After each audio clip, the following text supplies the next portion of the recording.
точно сказать, что все сидящие в этом зале обладают средним образованием. А учитывая то, что вы закончили лицей БГУ, можно смело сказать, что у вас просто высшее общее среднее образование. Дорогие друзья, вот подошла к концу торжественная часть нашего вечера. Мы еще раз поздравляем выпускников с этим замечательным праздником. Еще раз хотим поблагодарить педагогов и наших родителей за веру в нас и поддержку.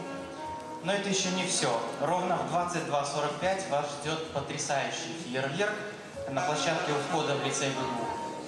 Ну, а ровно в полночь мы ждем вас здесь же, в этом же зале, на торжественном концерте. Ну, а потом дискотека.